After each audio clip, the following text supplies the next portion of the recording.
I have two living grandmothers, but the one in this story is my maternal grandmother, with whom I spent the most time. My grandmother has a difficult personality to deal with. She is someone who is very negative, who criticizes everything and everyone. Very grumpy. In my view, a way to protect herself emotionally. For people on the outside, it can be challenging to have a decent and peaceful conversation with her.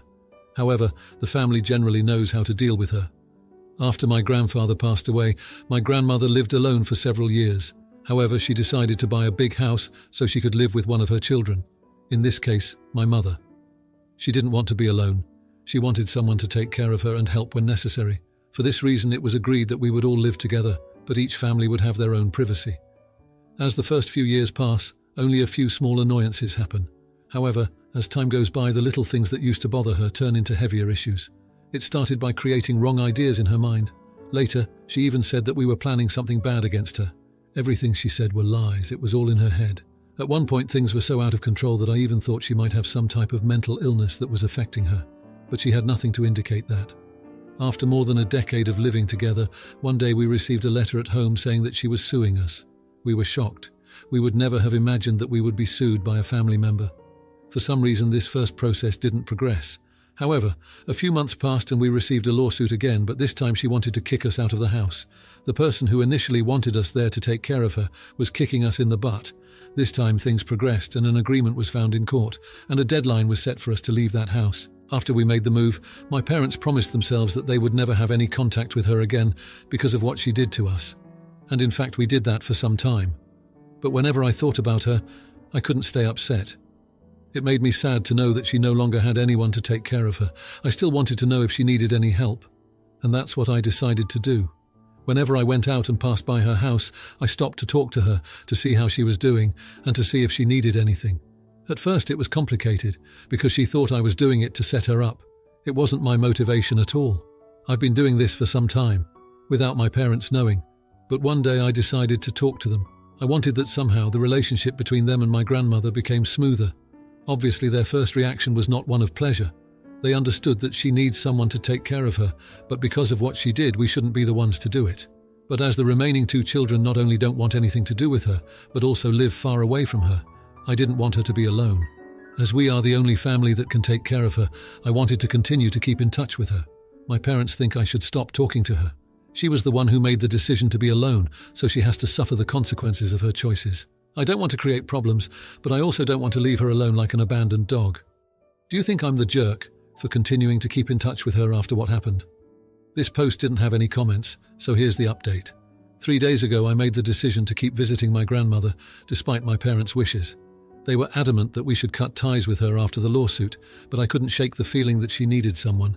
So I continued my visits, keeping them a secret from my parents. The first day after my last post, I went to see her as usual. She seemed more agitated than before, ranting about how the neighbours were conspiring against her. It was hard to follow her train of thought, but I did my best to calm her down. I made her some tea and checked if she had enough groceries. She did, but she complained that the food tasted strange and accused the store of tampering with it.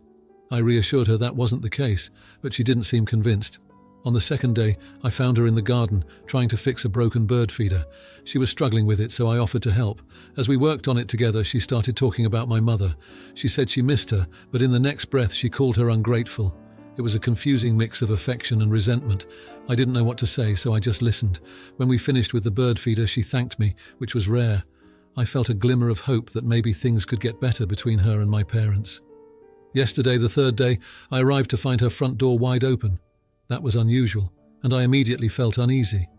I called out for her as I stepped inside, but there was no response. I found her sitting in the living room, staring blankly at the wall. She didn't react to my presence at first. When she finally noticed me, she whispered that she had seen my grandfather in the house. She said he was angry with us for leaving her alone. I tried to explain that it was just her imagination, but she wouldn't have it. She was convinced he was there. I stayed with her for a few hours, trying to distract her with conversation and old photo albums. It seemed to work for a while. But every so often she'd stop and look over her shoulder as if she was listening for something. It was unsettling. As I was about to leave, she grabbed my hand and looked at me with more clarity than I'd seen in a long time. She told me she had something important to tell me, but that I had to promise to keep it a secret. Before she could say more, we heard a knock at the door. It was my parents.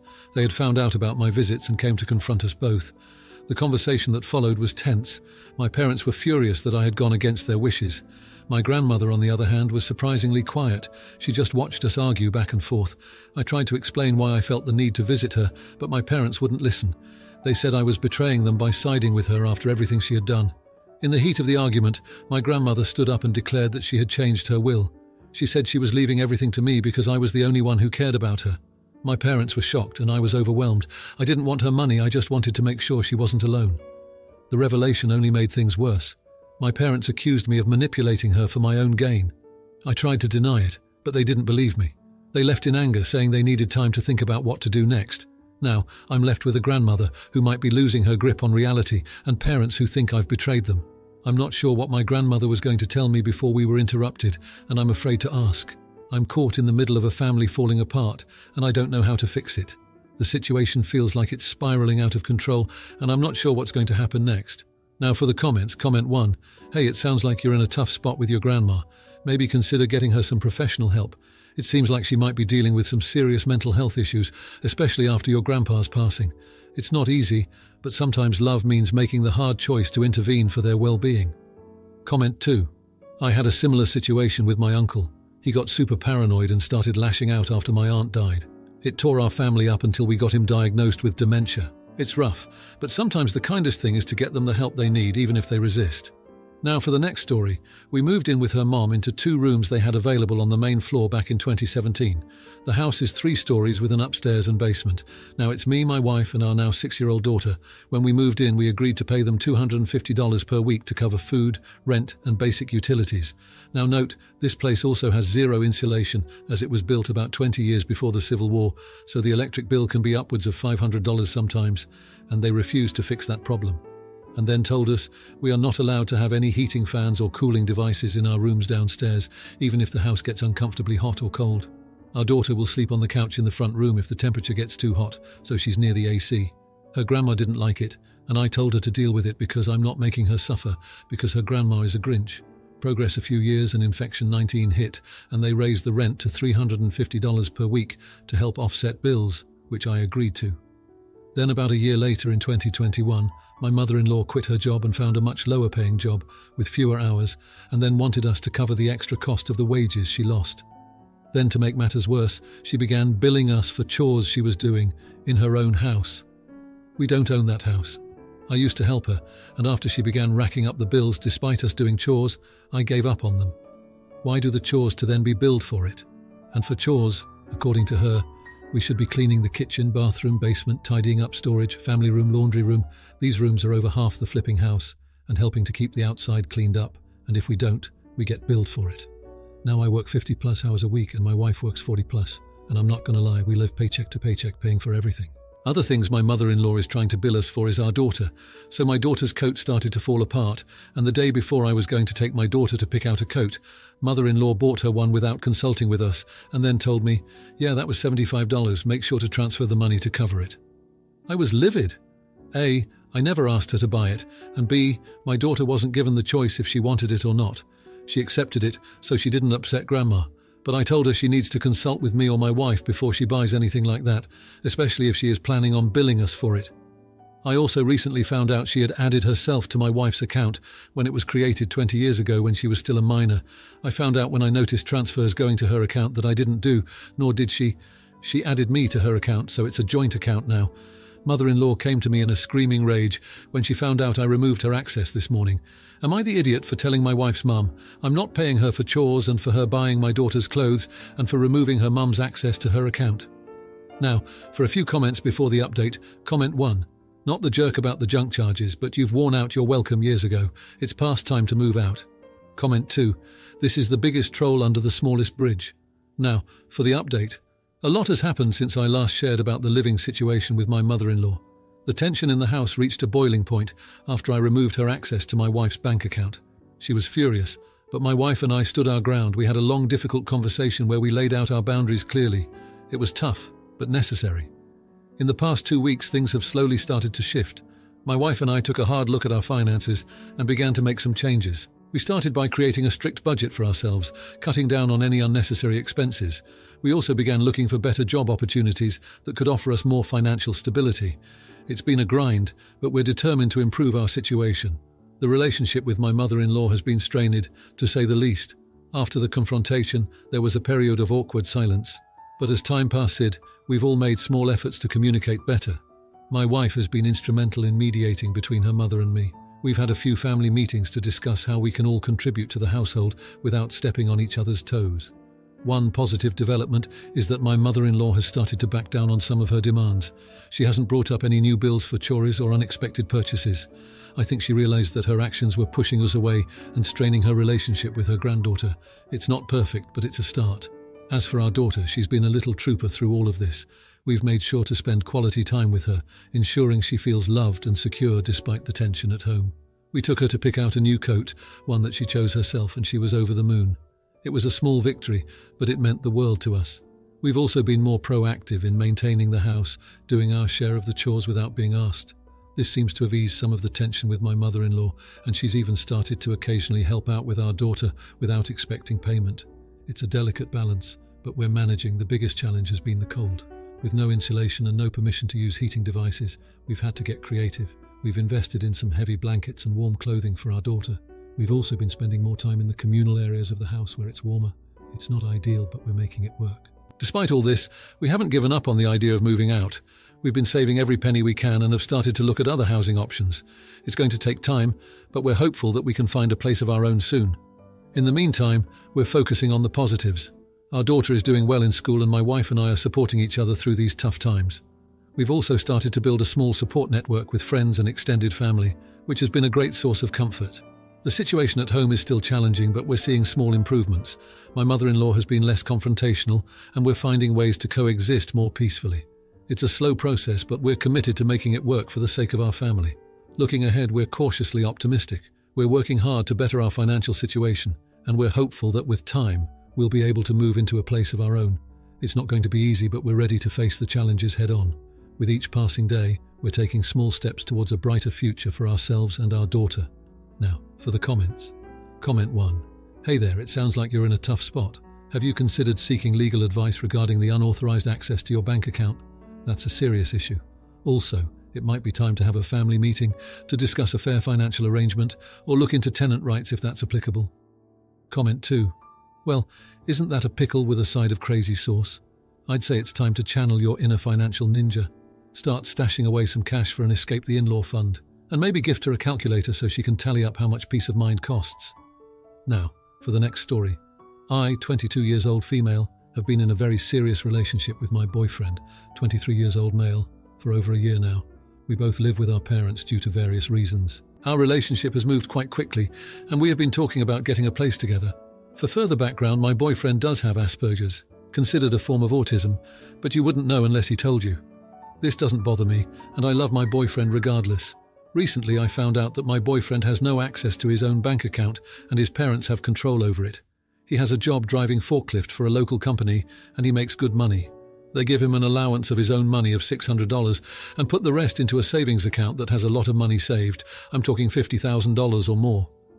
I did not know about the savings account until after we started dating. I'm dating my boyfriend for him, not his money. For the first few months of our relationship, I have tried to pay for things, but my boyfriend is very traditional and likes to pay, and eventually I just gave up. With the allowance, he is supposed to pay his rent to his parents, a loan he recently took out to get credit, and any other expenses that come up. Normally, I just let it go, but with Christmas coming up and my boyfriend also had to get his wisdom teeth removed as one was cracked, I've been having to foot all of the other expenses that have come up for the past few months, along with my own bills, my rent, pet bills, car payment, etc., and I don't make nearly as much as he does. This has been causing a lot of friction between us. I have had my boyfriend talk to his parents multiple times to get access to his account, but they claim he is too irresponsible. He even said he'd go to the bank to get access back, to which his dad replied, "Good luck," which makes me think either the savings account doesn't exist or he is not the primary account holder. I have told him, and he told his mother, that I will not be at Christmas with them until this matter is resolved, as I'm at my wit's end.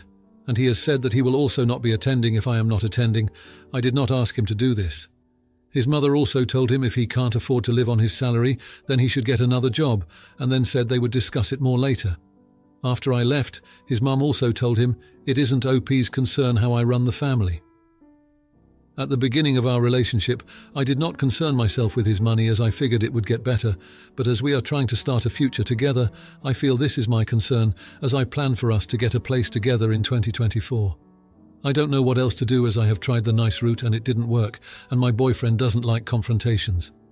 The only thing I can think of, which I think may make me the antagonist, is to tell her to give him access, and she will still be on the account, or we will have his checks sent to my house until we can open a new bank account for him. And if needed, he will stay with me until further notice. So, would I be the antagonist? Now, for a few comments before the update. Comment 1. Not the jerk, but honestly, he's in his 20s. If he wants control of his bank account, he can just open one himself and deposit his money there. There's not a damn thing the parents can do about it. This makes it sound like he might have some serious dependency issues. Comment 2. Not the jerk. That doesn't sound legal. The only way he will ever learn responsibility is to have the opportunity to, and 23 is far too old for mummy to decide he's not ready. Let him go to the bank and start proceedings. Now, for the update. Thanks to everyone who read my last post. I wanted to share what's been happening since then. After I put my foot down about Christmas, things got a bit tense. My boyfriend was caught in the middle, and I could tell he was stressed. He didn't want to upset his parents, but he also didn't want to let me down. We had a long talk about it, and he agreed that he needed to take control of his finances, especially if we were going to build a life together. The next day, he went to the bank by himself. It turned out he was the primary account holder after all. His dad had been bluffing. My boyfriend was able to get information about his account and even set up a meeting with a financial advisor at the bank to talk about managing his money. He was pretty proud of himself for taking that step, and I was too. When he told his parents about the bank visit, they were furious. They accused him of being ungrateful and said he was making a huge mistake. But he stood his ground. He explained that he was an adult and needed to learn how to handle his own finances. It was a big moment for him, and I could see that he was starting to feel more confident. We decided to open a new bank account together, one that would be just for our future expenses. We planned to start saving for a down payment on a place. It felt good to be taking positive steps towards our future. Meanwhile, the tension over Christmas was still there. My boyfriend's parents were not happy that I was standing firm on not attending if the money issue wasn't resolved. But then something unexpected happened. My boyfriend's mom called me. She apologized for what she had said and admitted that she was just worried about her son. She explained that they had set up the savings account to help him in the future, but realized they had been too controlling. We had a heart-to-heart, and she agreed to start giving my boyfriend more control over his money. She even offered to help us look for places to live. It was a complete turnaround from where we had been just a few days before. Christmas ended up being more pleasant than I expected. My boyfriend's parents were more welcoming, and it was clear they were trying to make amends. My boyfriend and I talked about our plans for the future, and his parents even gave us some helpful advice. The issue with the wisdom teeth removal came up, and my boyfriend's parents offered to cover the cost as a way to make things right. It was a generous offer, and it took some of the financial pressure off us. As for the loan my boyfriend had taken out, we worked out a budget together to pay it off quickly. His parents were impressed with our plan and agreed to give him a bit more of his paycheck each month to help with the payments. It's been a tough few days, but I feel like we've come out stronger as a couple. My boyfriend is learning to stand up for himself, and I'm learning to be patient and supportive. We're both excited about the future and the possibility of getting our own place. Despite the challenges we've faced, I'm hopeful. We're working together towards our goals, and it feels like we're finally on the same page. It's going to take some time and effort, but I believe we can make it work. The road ahead looks promising, and I'm looking forward to what's to come. Now, for the comments. Comment 1. Hey, it sounds like a tough situation. Maybe you could help your boyfriend set up a meeting with a financial advisor. It could be a neutral way to show his parents he's serious about managing his own finances responsibly. Plus, it's a step towards independence for both of you. Comment 2. I had a similar issue with my partner's parents being too involved. It took a lot of communication, but eventually we found a balance. It's great that your boyfriend stood his ground. Keep supporting each other and things will work out. It did for us. If you liked this video, you'll probably like these too. Also, while you're here, please consider subscribing. It's your support that keeps this channel alive and allows me to make better and longer videos. Have a great day.